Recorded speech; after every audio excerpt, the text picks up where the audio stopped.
Hello friends, मैं अंजलि स्वागत करती हूँ आप सबका बीइंग शिक्षक के इस यूट्यूब प्लेटफॉर्म पे। कल हमने एसटीईटी केमिस्ट्री पेपर 2 का जो मोस्ट कंफ्यूजिंग क्वेश्चन था उसका एनालिसिस किया था और उस वीडियो पर आप लोगों ने बहुत अच्छा रिस्पांस दिया और इससे हमें ये पता चला कि ये जो सीरीज़ है वो आपके लिए काफ़ी हेल्पफुल थी।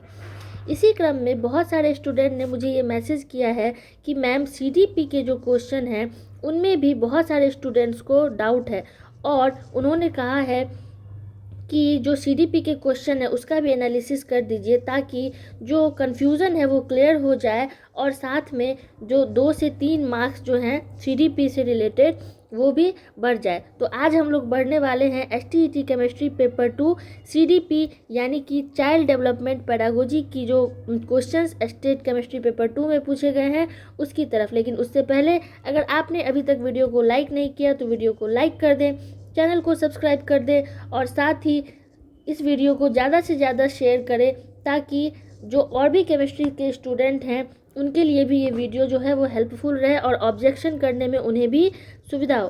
तो चलिए वीडियो को शुरू करते हैं बिना समय गंवाते हुए। देखिए, आपके स्क्रीन पर पहला क्वेश्चन जो दिख रहा है वो है कि Aanchal frequently ask probing and imaginative question in her class 5 EVS class.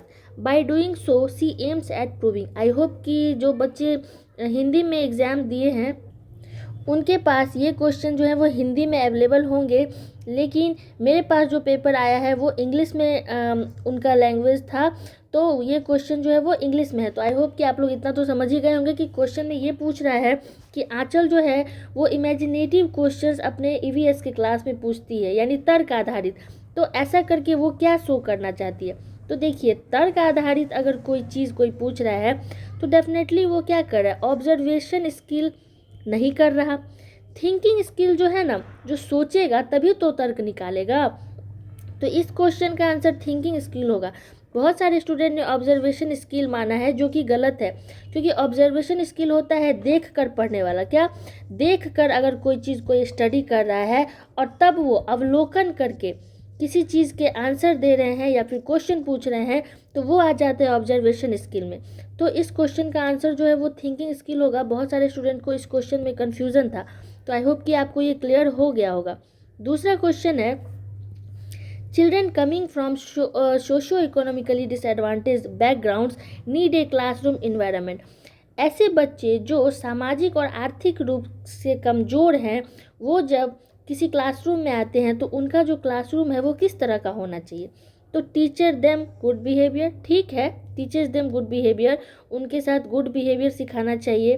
तो ठीक ही है, कह सकते हैं, लेकिन और भी क्वेश्चन हम लोग पढ़ते हैं। Values and uses their culture and linguistic knowledge. देखिए, जो आर्थिक और सामाजिक रूप से कमज़ोर वर्ग के छात्र हैं वो जब क्लासरूम में आते हैं तो उनका जो कल्चर है उससे अगर वैल्यू दिया जाए, उनके कल्चर और उनकी भाषा को महत्व दिया जाए तो क्लासरूम क्या हो जाता है? फ्रेंडली हो जाता है, यानी सारे बच्चों के लिए वो क्लासरूम फ्रेंडली हो जाता है। तो BSCB ने इस क्वेश्चन का जो answer values and uses their cultural and linguistic knowledge माना है, तो ये बिल्कुल सही है, यह कहीं से भी गलत नहीं है। ठीक है, नेक्स्ट क्वेश्चन पे हम लोग चलते हैं। A teacher should prepare teaching point because these help him या हर। आप सभी लोगों ने बीएड करा होगा तो लेसन प्लान डेफिनेटली बनाया होगा।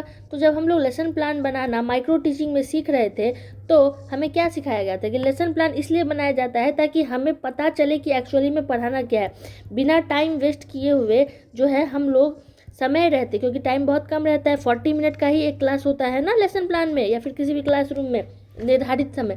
तो इस 40 मिनट में बस हमें वही मैटर पे बात करना है जो हमें स्टूडेंट को सिखाना है।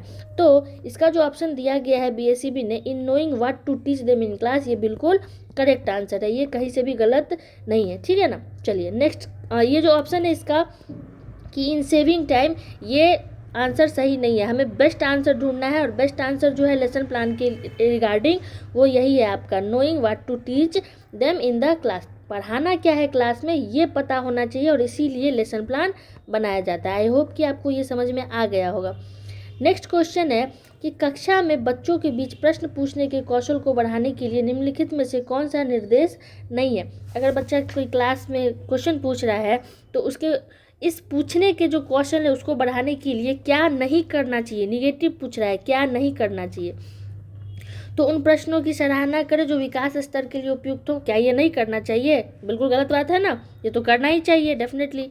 सही उत्तर देकर चर्चा को बंद कर देना चाहिए। अगर कोई बच्चा क्वेश्चन पूछ रहा है और आप क्या कर रहे हैं, फटाक से आंसर दे रहे हैं और डिस्कशन को बंद कर दे रहे हैं, तो ये भी क्या है, गलत है ना ऑप्शन।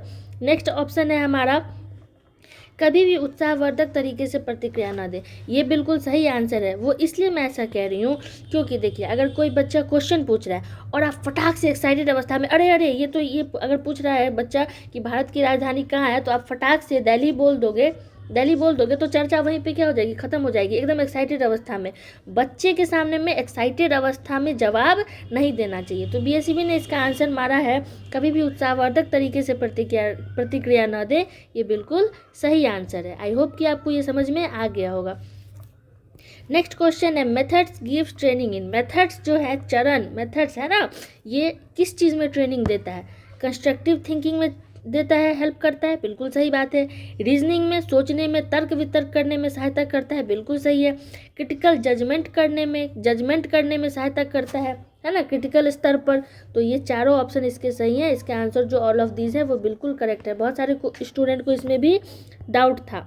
चलिए नेक्स्ट क्वेश्चन पे हम लोग चलते हैं। Which of them is an example of A formative assessment technique. Formative assessment आप जानते हैं ना। देखिए, समेटिव असेसमेंट वो होता है, समेटिव असेसमेंट क्या होता है, जो साल के अंत में होता है ना, साल के अंत में होता है, एंड ऑफ ईयर होता है। और इसमें क्या होता है कि बच्चे को ग्रेड दिया जाता है, साथ ही नेक्स्ट क्लास में प्रमोट किया जाता है, तो इसके लिए समेटिव असेसमेंट होता है। यहाँ बात हो रहा है फॉर्मेटिव असेसमेंट की। फॉर्मेटिव स्टेटमेंट ड्यूरिंग क्लासरूम के दौरान जो लिया जाता है, असेसमेंट किया जाता है, ड्यूरिंग क्लास के ड्यूरेशन में जो किया जाता है असेसमेंट, उसको फॉर्मेटिव असेसमेंट बोलते हैं। और फॉर्मेटिव असेसमेंट कहाँ पे होगा? Classroom observation. क्या फाइनल एग्जाम है? नहीं, फाइनल एग्जाम गलत होगा। स्टैंडर्डाइज टेस्ट होगा? नहीं, ये तो बिल्कुल निगेटिव टर्म है, इसको तो पहले ही काट दो। एंड ऑफ ईयर, ये क्या है? समेटिव असेसमेंट है। क्या है? समेटिव असेसमेंट है। तो इस क्वेश्चन का आंसर होगा क्लासरूम ऑब्जर्वेशन। ये बिल्कुल सही आंसर है। बहुत सारे स्टूडेंट को इसमें कन्फ्यूजन था, ठीक है ना। आई होप कि आपको ये भी क्लियर हो गया होगा। नेक्स्ट क्वेश्चन है, defend the action of the main character, what level of Bloom's taxonomy is this.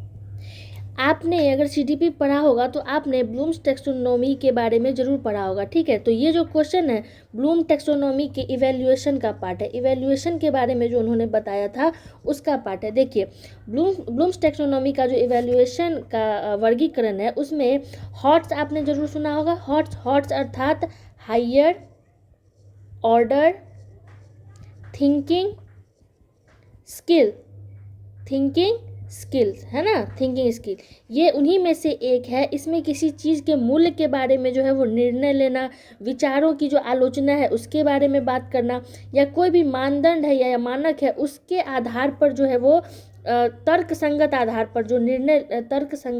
पर जो निर्णय लिया जाता है उसके बारे में ब्लूम्स टेक्सोनोमी में इवैल्यूएशन में बात किया गया था, ठीक है। तो बहुत सारे स्टूडेंट ने इसमें कॉम्प्रिहेंशन माना है, जो कि गलत आंसर है, और इसमें बहुत सारे स्टूडेंट को कन्फ्यूजन था। आई होप कि आपको ये क्लियर हो गया होगा, ठीक है। चलिए, various types of teaching help in the student to. बहुत सारे टीचिंग का जो मेथड है वो स्टूडेंट को किस में हेल्प करता है?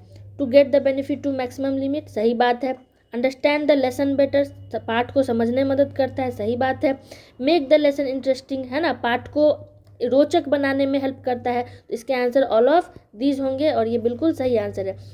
देखिए, ये जो सीरीज़ है ना सीडीपी की, जो मैंने अभी आपके सामने मैं डिस्कशन कर रही हूँ, ये जो इसमें कम से कम 2 से 3 क्वेश्चन ऐसे हैं जो मुझे कंफ्यूजिंग लगे हैं, ठीक है। आप लोग बाकी कमेंट्स में मुझे बताना कि और कौन से क्वेश्चन हैं जो कंफ्यूजिंग है, लेकिन मैंने जब इसे एनालिसिस किया तो मुझे 2 से 3 क्वेश्चन जो है वो कंफ्यूजिंग लगे हैं। तो हम लोग आगे उसके बारे में बात करेंगे। बाकी बीएसईबी ने अभी तक जो आंसर टिक करे हैं वो बिल्कुल करेक्ट है। देखिए, नेक्स्ट क्वेश्चन है, which of the following is not related to continuous and comprehensive evaluation. जो कंटिन्यूस इवैल्यूएशन होना चाहिए, बिल्कुल करेक्ट बात है। तो इसमें से कौन सा है जो इसका पार्ट नहीं है?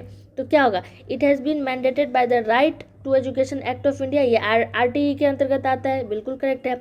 It is an integral part of teaching learning process, सही बात है ना भाई, टीचिंग और लर्निंग प्रोसेस का ही तो ये पार्ट है।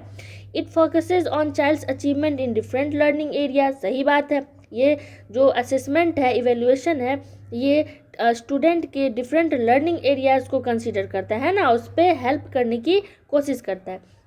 बाकी it is useful to level children as slow, poor और इंटेलिजेंट, क्या ये कंटिन्यूअस एंड कॉम्प्रिहेंसिव इवेल्युएशन का ये उद्देश्य है कि कौन सा बच्चा स्लो है या कौन सा बच्चा पुअर है या कौन सा बच्चा इंटेलिजेंट है, उस आधार पर बच्चे को लेवल करो, वर्गीकृत करो, क्या ऐसा है इवेल्युएशन का वर्गीकरण किया जाए, ऐसा है कंटिन्यूअस एंड कॉम्प्रिहेंसिव इवेल्युएशन का मेन मेथड, नहीं है ना? तो बिल्कुल ये इसका ऑप्शन नंबर डी होगा। आई होप कि आपको ये सीरीज़ पसंद आ रही होगी। सीरीज़ अच्छी लग रही हो तो वीडियो को लाइक करें, चैनल को सब्सक्राइब करें और ज़्यादा से ज़्यादा शेयर करें, ठीक है ना? चलिए नेक्स्ट क्वेश्चन पे चलते हैं।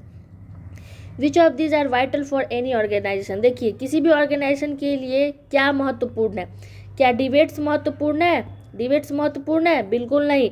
डिबेट्स में क्या होता है ना, डिबेट्स में कोई दो पक्ष होते हैं और जो एक पक्ष है वो हमेशा जीतने पे रहता है ना, जीतने के लिए बहस करता है, जीतने के लिए बहस करता है, हमेशा उसका मेन मोटो ये रहता है कि हमारा जो पक्ष है वो क्या हो जाए, विनर हो जाए, जीत जाए।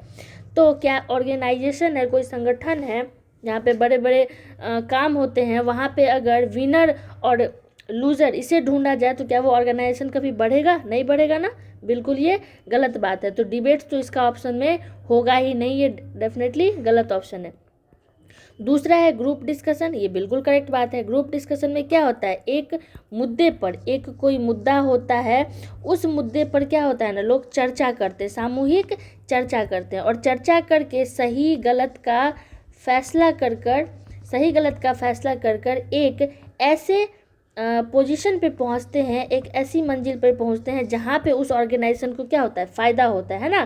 फ़ायदा और नुकसान देखकर एक ऐसा डिसीजन लिया जाता है जिस डिसीजन पर उस ऑर्गेनाइजेशन के लिए क्या हो, बेनिफिशियल हो, वही चीज़ यहाँ पे ऑर्गेनाइजेशन में सूट करती है। तो इस क्वेश्चन का जो ऑप्शन है वो क्या होगा, ग्रुप डिस्कशन। क्या होगा, ग्रुप डिस्कशन। आई होप कि आपको ये ऑप्शन भी समझ में आ गया होगा। बहुत सारे स्टूडेंट को डाउट्स, डिबेट्स था डाउट में, ठीक है ना, तो डिबेट्स इस क्वेश्चन का आंसर नहीं होगा, इस क्वेश्चन का आंसर होगा ग्रुप डिस्कशन। आई होप आपको ये क्वेश्चन समझ में आ गया होगा। नेक्स्ट क्वेश्चन है, which of the following is an independent variable in teaching learning process. देखिए टीचर क्या है, इंडिपेंडेंट वेरिएबल है ना, ये किसी के प्रति उत्तरदायित्व तो नहीं रखता है, इंडिपेंडेंट है, या इसका किसी पर जोर ज़बरदस्ती नहीं चलता, ठीक ना। लेकिन स्टूडेंट क्या है, डिपेंडेंट वेरिएबल है। स्टूडेंट डिपेंडेंट है ना, चाहे वो इन्वायरमेंट पे डिपेंडेंट हो, चाहे वो समाज पे डिपेंडेंट हो, चाहे वो अपने पीयर ग्रुप पे डिपेंडेंट हो, चाहे वो क्लासरूम पे डिपेंड हो, चाहे वो अपने स्कूल पे डिपेंडेंट हो। तो अरे भाई सब पे डिपेंडेंट होगा तभी तो वो सीखेगा, है ना। तो इस क्वेश्चन का आंसर जो होगा वो टीचर होगा। टीचर क्या है, इंडिपेंडेंट वेरिएबल है। बहुत सारे स्टूडेंट ने स्टूडेंट पे टिक कर दिया था, जो कि गलत है, सरासर गलत है। आई होप कि आपको ये क्वेश्चन भी समझ में आ गया होगा। चलिए नेक्स्ट क्वेश्चन पे चलते हैं। Educational objectives have been divided into, educational objectives जो हैं वो कितने भागों में डिवाइडेड है। तो देखिए एजुकेशनल ऑब्जेक्टिव्स जो है ना, एजुकेशनल ऑब्जेक्टिव ये 3 भागों में डिवाइडेड है। एक तो कॉग्निटिव लेवल पर, संज्ञानात्मक जिसको बोलते हैं, इंटेलेक्चुअल नॉलेज बेस्ड, है ना। दूसरा क्या है, अफेक्टिव, इसमें क्या है, इमोशन है, एटीट्यूड है और फीलिंग्स है ना। इमोशन है, एटीट्यूड है और फीलिंग्स है। और तीसरा क्या है आपका, तीसरा है साइकोमोटर, है ना, साइकोमोटर। तीसरा क्या है, साइकोमोटर। इसमें क्या है, फिजिकल है, स्किल बेस्ड है ना। तो ये जो एजुकेशनल ऑब्जेक्टिव है वो कितने भागों में डिवाइडेड है, 3 भागों में, यानी इस क्वेश्चन का आंसर होगा 3 डोमेन्स। आई होप कि आपको ये क्वेश्चन भी समझ में आ गया होगा। चलिए नेक्स्ट क्वेश्चन पे चलते हैं। अभी तक मुझे ऐसा कोई क्वेश्चन नहीं मिला है कि कंफ्यूजिंग हो, ठीक है ना, लेकिन आगे मैंने 2-3 क्वेश्चन देखे हैं ऐसे जिस पर अगर ऑब्जेक्शन किया जाए तो आई होप कि आपको इसमें जो है वो ग्रेस मार्क्स मिल सकता है, ठीक है ना। अगर आप लोग वैलिड प्रूफ के साथ देते हैं ऑब्जेक्शन में तो आई होप कि आपका ये नंबर जो है वो बढ़ सकता है, ठीक है। देखिए नेक्स्ट क्वेश्चन है, कंसीडर द फॉलोइंग।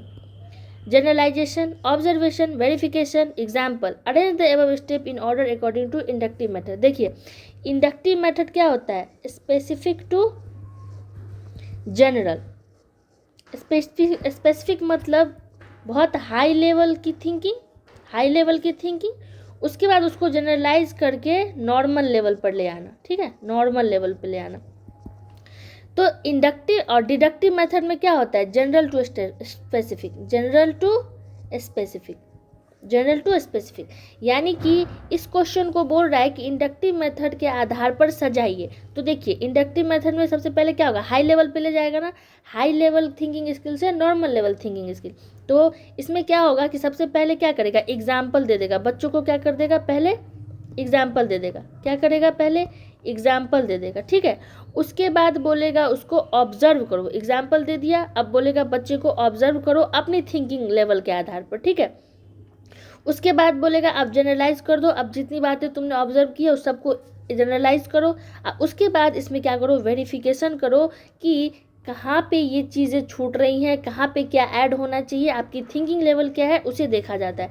तो इंडक्टिव मेथड में जो है वो इस क्वेश्चन का आंसर जो होगा पहले एग्जाम्पल, देन ऑब्जर्वेशन, तब जनरलाइजेशन एंड देन वेरिफिकेशन। तो इस क्वेश्चन का आंसर 4, 2, 1 एंड 3 होगा। आई होप कि ये आपको क्वेश्चन भी समझ में आ गया होगा, और जो मैं जो कॉन्सेप्ट बता रही हूँ वो भी आप लोग जो है वो सीख रहे होंगे, ठीक है। अब देखिए नेक्स्ट क्वेश्चन है, case study is an example of. देखिए आपने 5E मॉडल जरूर पढ़ा होगा, आप बीएड कर रहे हो, सीटेट की प्रिपरेशन कर रहे होंगे उस टाइम भी, और साथ में जब आप स्टेट का प्रिपरेशन कर रहे होगे सीडीपी का, तो आपने ये जो 5E मॉडल है इसके बारे में ज़रूर सुना हो। ये जो 5E मॉडल है ये दिया था रोजर बाइबी। किसने दिया था, रोजर बाइबी ने दिया था, है ना, रोजर बाइबी ने दिया था 5E मॉडल। तो इस क्वेश्चन का जो मोटो है इसने क्लियर नहीं किया कि क्या पूछ रहा है इसमें, है ना, किस बेस पे पूछ रहा है। तो अगर हम लोग केस स्टडी के बारे में जानते हैं तो सभी लोग समझते होंगे कि कोई केस स्टडी अगर कोई करने जाता है, किसी केस पर स्टडी करने जाता है, तो सबसे पहले क्या करेगा, केस में एक्चुअली उस कंडीशन में है क्या वो देखेगा ना, एक्सप्लोर करेगा, सबसे पहले एक्सप्लोर ही तो करेगा।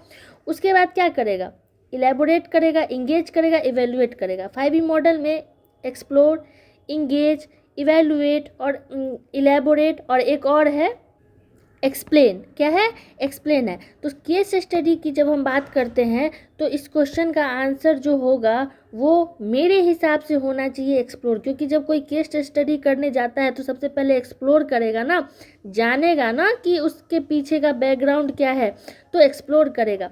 यहाँ पे इसने क्लियर नहीं किया कि ये किस कॉन्टेक्स्ट में पूछ रहा है, तो BSEB ने इसका आंसर मारा है इलेबोरेट, जबकि होना चाहिए एक्सप्लोर। क्या होना चाहिए, एक्सप्लोर होना चाहिए। तो आप लोग इस क्वेश्चन के लिए डेफिनेटली ऑब्जेक्शन करना, ठीक है ना, इस क्वेश्चन के लिए ऑब्जेक्शन करोगे तो इसके बोनस मार्क्स जो है वो आपको मिलेंगे, क्योंकि BSEB ने क्लियर ही नहीं किया है कि किस कॉन्टेक्स्ट में पूछ रहा है। और अगर केस स्टडी की बात हो रही है तो डेफिनेटली बच्चा पहले क्या करेगा, एक्सप्लोर ही करेगा, ठीक है ना। चलिए एक क्वेश्चन मिला हम लोगों को जो ऑब्जेक्शन के लायक है, ठीक।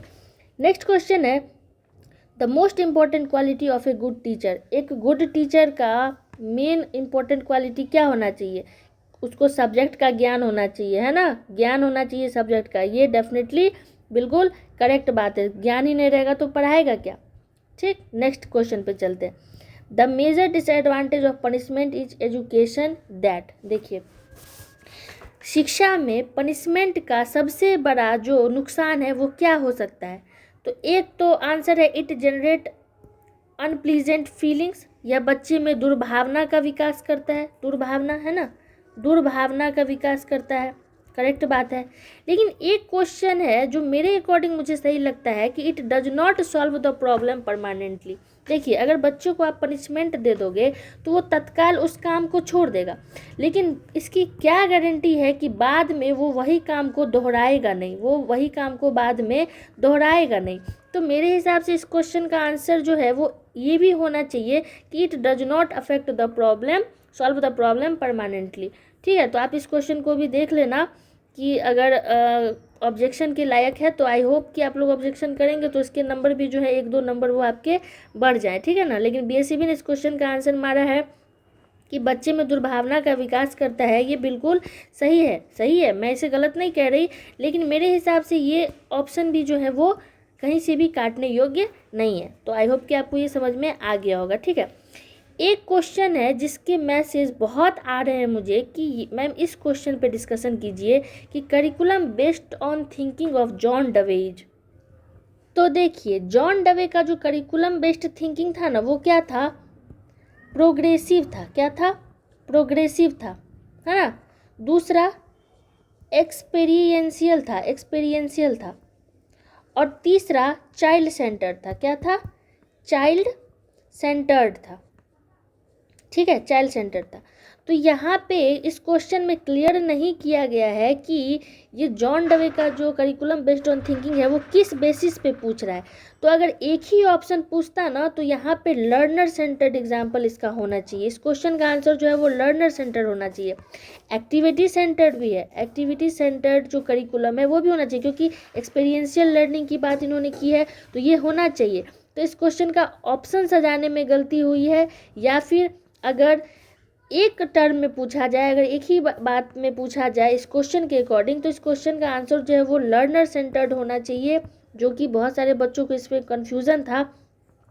एक्टिविटी सेंटर भी हो सकता है, या तो ऑप्शन में गड़बड़ी है, या फिर अगर इकलौता बात पूछ रहा है तो इसमें क्या हो जाएगा, लर्नर सेंटर्ड करिकुलम हो जाएगा, ठीक है। क्योंकि क्लियर किया ही नहीं ना कि किस बेसिस पे पूछ रहा है, क्योंकि उन्होंने प्रोग्रेसिव लर्निंग, एक्सपीरियंशियल लर्निंग और चाइल्ड सेंटर्ड की बात की है। एक ही बात उन्होंने पूछी है, तो अगर एक ही बात जॉन डवे से रिलेटेड है तो वो सारा का सारा क्या था, लर्नर सेंटर था। क्योंकि ये लर्नर सेंटर जो करिकुलम है वही ना प्रोग्रेसिव होगा, वही ना एक्सपेरिमेंटल होगा, वही ना चाइल्ड सेंटर्ड होगा। तो इस क्वेश्चन का आंसर लर्नर सेंटर्ड होना चाहिए, ठीक है। एक्टिविटी सेंटर्ड भी हो सकता है। तो आप लोग इस क्वेश्चन के लिए डेफिनेटली क्या करना, ऑब्जेक्शन करना, क्योंकि अगर ऑब्जेक्शन करोगे तो ही मार्क्स मिलेगा, अदरवाइज ऐसे ही रिजल्ट जो है हमारा प्रकाशित कर दिया जाएगा। नेक्स्ट क्वेश्चन है कि which of the following is are the basic paradigm in the classroom teaching. तो सही बात है, लर्निंग पैराडाइम भी होना चाहिए और इंस्ट्रक्शनल पैराडाइम भी होना चाहिए, बिल्कुल करेक्ट आंसर है इसका। चलिए नेक्स्ट क्वेश्चन पे चलते हैं। विच assessment technique focus on identifying students strength, शक्ति, उसका वीकनेस और लर्निंग नीड्स, किस असेसमेंट में होना चाहिए। तो देखिए, फॉर्मेटिव असेसमेंट ड्यूरिंग क्लासरूम है, लेकिन डायग्नोस्टिक असेसमेंट जो है ना वो स्टूडेंट के स्ट्रेंथ, वीकनेस और लर्निंग नीड्स पर भी जोर देता है, उसके बारे में भी बात करता है, ठीक है। तो इस क्वेश्चन का आंसर डायग्नोस्टिक असेसमेंट ही होगा। बहुत सारे बच्चों ने फॉर्मेटिव असेसमेंट मारा है, ठीक है, बट इस क्वेश्चन के अकॉर्डिंग जो है वो डायग्नोस्टिक असेसमेंट होगा। तो बहुत सारे स्टूडेंट को इसमें कन्फ्यूजन था, आई होप कि आपका ये भी अब क्लियर हो गया होगा। नेक्स्ट क्वेश्चन है कि if the teacher is giving an example for understanding he should make sure. अगर कोई टीचर क्लासरूम में एग्जाम्पल दे रहा है तो उन्हें क्या श्योर हो जाना चाहिए कि ये एक इंक्लूसिव क्लासरूम है जिसमें मेल एंड फीमेल दोनों हैं, और इस क्लासरूम में बहुत सारे डिफरेंट कल्चर एंड बैकग्राउंड के स्टूडेंट भी पढ़ रहे हैं, तो इसमें क्या होगा, बोथ ए एंड बी, ठीक है। चलिए नेक्स्ट क्वेश्चन है, what is the use of text book in A class. तो ऑब्वियस बात है, टेक्स्ट बुक का क्या रोल है सबसे ज़्यादा, तो अचीव लर्निंग ऑब्जेक्टिव्स, क्या सीखना है इसी का तो मेन मकसद है ना टेक्स्ट बुक का, ठीक। चलिए नेक्स्ट है, which is not the focal point of triangular process of teaching. देखिए ट्रायंगुलर जो है ना, ट्रायंगुलर, ये जो ट्रायंगल है, इस ट्रायंगल में 3 बातें हैं। सबसे पहले क्या आता है, टीचर आता है, उसके बाद क्या आता है, प्यूपिल आता है, प्यूपिल मतलब छात्र, है ना, छात्र जो सीखते हैं, और दूसरा क्या आता है, कंटेंट, कंटेंट यानी कि लेसन प्लान। अगर वही नहीं रहेगा तो पढ़ाओगे क्या। तो इस क्वेश्चन का आंसर टीचिंग मेथड बिल्कुल करेक्ट है। आई होप कि आपको ये क्लास पसंद आ रही होगी। अगर पसंद आ रही हो तो वीडियो को लाइक करें, चैनल को सब्सक्राइब करें और ज़्यादा से ज़्यादा इस सीरीज़ को जो है वो शेयर करें। देखिए नेक्स्ट क्वेश्चन है, the main purpose of summative evaluation.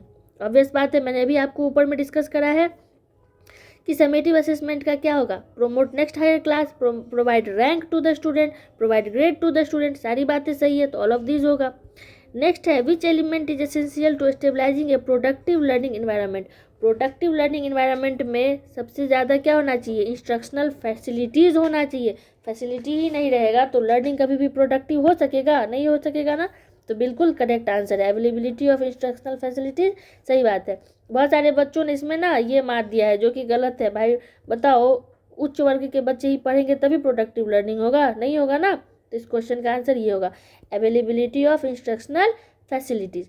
Next question है हमारा इन measurement of the first step is, जब हम लोग किसी चीज़ का मेजरमेंट करते हैं तो पहला स्टेप क्या होगा, ये पता होना चाहिए ना कि मापना क्या है, मेजरमेंट क्या करना है, what to measure, what to measure, ये पता होना चाहिए कि हमें मेजरमेंट करना क्या है। तो ये डिसीजन लेना कि सबसे पहले हमें मापना क्या है, तो ये बिल्कुल सही आंसर है। चलिए नेक्स्ट क्वेश्चन है attitude, value and interest are reflected by, ये तीनों किससे रिफ्लेक्ट होते हैं, ये तीनों के तीनों क्या है, अफेक्टिव डोमेन है। क्या है, अफेक्टिव डोमेन है। अभी मैंने आपको बताया ना जॉन डवे के ये जो लर्निंग मेथड्स थे 3 एजुकेशनल ऑब्जेक्टिव्स, जिसमें पहला क्या था, कॉग्निटिव था ना, इंटेलेक्चुअल नॉलेज बेस्ड, और अफेक्टिव में क्या था, इमोशन था। क्या था, इमोशन था, एटीट्यूड था, और क्या था, फीलिंग्स थी। ये सभी के सभी क्या है, अफेक्टिव डोमेन है। आई होप कि आपको ये समझ में आ गया होगा।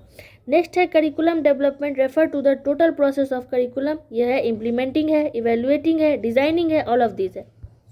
नेक्स्ट क्वेश्चन है हमारा according to Kilpatrick the types of project are, कितने हैं, 4 प्रोजेक्ट हैं। कितने हैं, 4 प्रोजेक्ट है। किलपैट्रिक के जो प्रोजेक्ट हैं वो कितने हैं, 4 हैं।